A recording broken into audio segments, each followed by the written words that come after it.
नमस्कार शेतकरी बंधू आणि भगिनींनो. नानाजी देशमुख कृषी संजीवनी प्रकल्प कक्ष मुंबई तसेच कृषी विभाग महाराष्ट्र शासन द्वारा सर्व शेतकरी बंधूंचे हार्दिक स्वागत.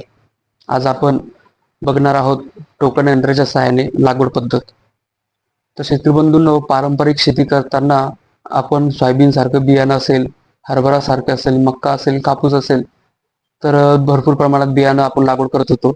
मात्र टोकन यंत्राच्या सहाय्याने आज आपण भरपूर साऱ्या पिकामध्ये आपले बियाण्याची बचत, वेळेची बचत करून आपला उत्पादन खर्च सुद्धा कमी करून उत्पादन सुद्धा वाढवलं आहे. विशेषतः सोयाबीनसाठी अगोदर पारंपरिक पद्धतीत आपण 35 किलो सोयाबीन लागवड करत होतो. मात्र टोकन यंत्राच्या पद्धतीत अशा पद्धतीत आपण एकरी 12 ते 15 किलो मध्ये सोयाबीन लागवड करत आहे.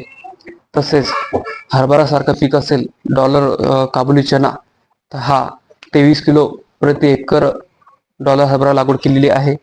तसेच एकरी 6 किलो मक्का लागवड ह्याच टोकन यंत्राने केलेली आहे.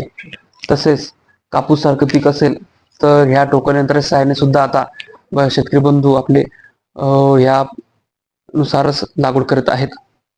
सांगायचं म्हणजे टोकन यंत्र केव्हा चालवायचं आहे, पुरेशी वापसा असली तेव्हाच आपण ह्या टोकन यंत्राचा वापर करणार आहोत. शेतकरी बंधूंनो, सर्व पिकामध्ये टोकन यंत्राचा वापर बैल चलित, ट्रॅक्टर चलित आणि आपल्या शेतकरी बंधूंनी वेगवेगळे जुगाड तयार करून आमच्या बुलढाणा जिल्ह्यात यावर केलेले आहे. बंधूंनो, आपण आज थोडक्यात टोकन यंत्राच्या सेटिंग बाबत बघणार आहोत. तर सर्वप्रथम याला एकूण 12 दाता आहेत. विशेषतः आपल्याला याच्यातलं अंतर वाढवण्याची सुद्धा याच्यामध्ये सुविधा असते. आणि हे अंतर वाढवण्यासाठी किंवा सध्याचं जर अंतर बघितलं तर आपण हे अंतर सध्या 5 इंचवर सेट केलेले आहे. गरजेप्रमाणे आपल्याला याच्यामध्ये स्क्रू ड्रायव्हर मिळाला असतो. त्या हिशोबाने आपण 2 इन्स्टॉल, इथं एक ऑप्शन दिलेलं आहे, इथं इन्स्टॉल नावाचं सिम्बॉल आहे. तर त्यावरील 2 स्क्रू काढल्यानंतर ही चोच आपल्याला आरामशीर बाहेर काढता येते.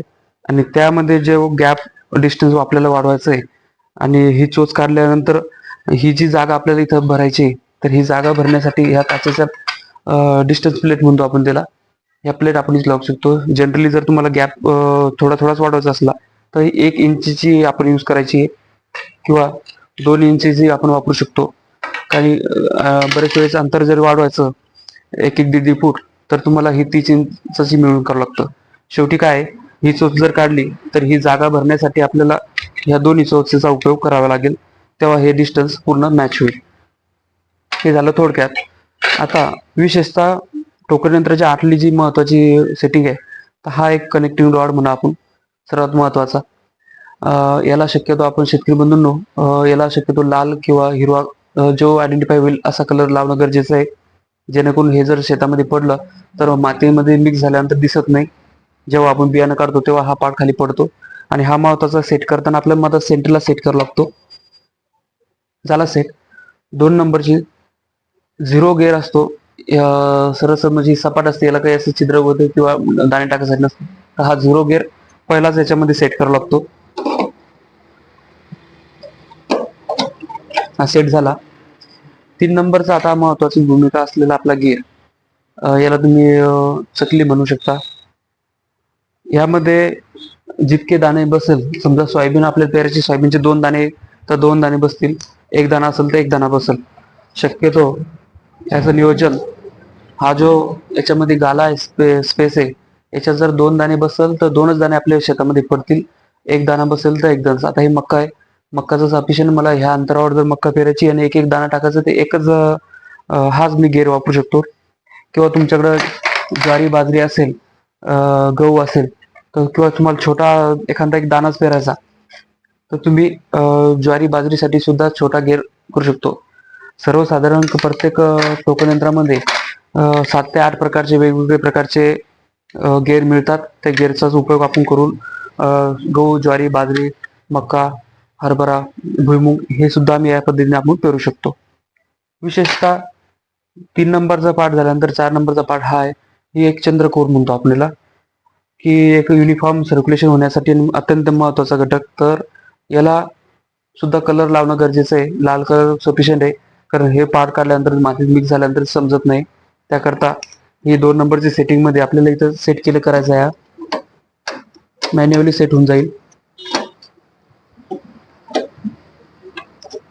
हा तुटता कामा नये. आता एक चोळची वरचं एक झाकण आहे, एंड कॅप, त्या हिशोबाने एंड कॅप बसते इथे.